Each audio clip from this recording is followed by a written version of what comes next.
Kissa ta biyu ta faru kwanan nan a ƙasar Saudiya. Wasu bayin Allah guda biyu da ƙani. Rigima ta kaure tsakaninsu bayan mahaifinsu ya rasu, ya bar mahaifiyarsu.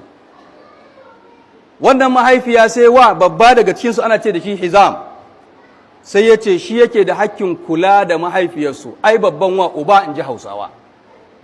Ƙanin ya ce, a'a yaya, na fi ka cancanta da kula da umma, saboda kai ka girma ka tsufa, ita tsohuwa kai tsoho, ka yi haƙuri ka bar mani.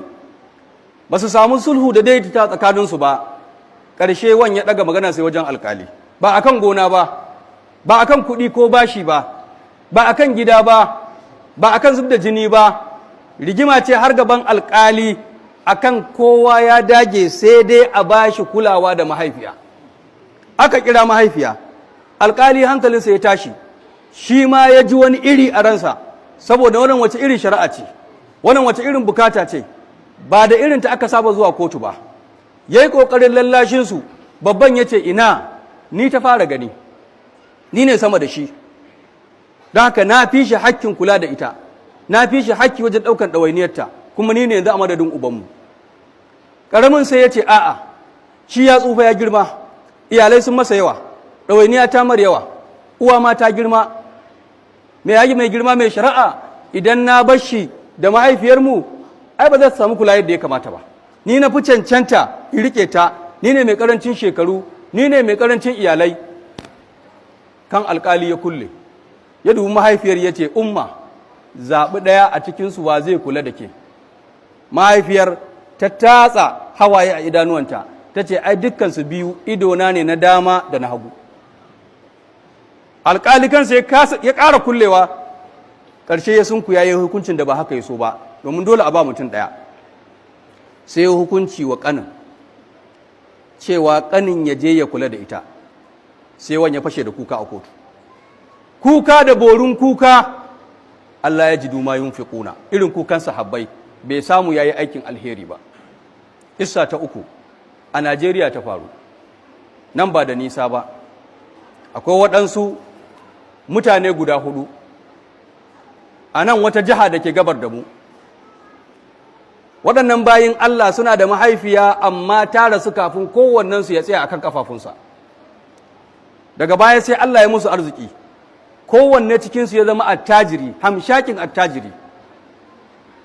Babban cikinsu sai ya zaunar da su wata rana, ya ce, kuna da masaniyar cewa mahaifiyarmu ta sha ɗawainiyarmu na rayuwa da karatu, sannan ba ta same mu a wannan yanayin ba? Mun samu dama a rayuwa, amma ba ta nan. Suka ce, mun san da haka. Ya ce, to wace gudumawa za mu yi wa mahaifiyarmu? Ya ce, in tambaye ku, yanzu inda a ce waninmu ne mahaifiyarmu ta riga shi mutuwa, inda a cikinmu ne waninmu ya riga mahaifiyarmu mutuwa, inda a cikinku wani ya riga mahaifiyar tamu mutuwa, nawa ne ka santa a dukiyarsa? Suka ce 1/6. 1/6 shine ka san mama, shine ka san umma, inda mun riga ta mutuwa? Suka ce ya ce, to kowa ya tashi ya je ya kawo min 1/6 na dukiyarsa, kowa ya tashi ya je ya kawo min kashi 1/6 na dukiyarsa na umma, za mu yi mata sadaka da shi. In ka taɓa ganin gado bayan mutuwa, to an yi shi ana.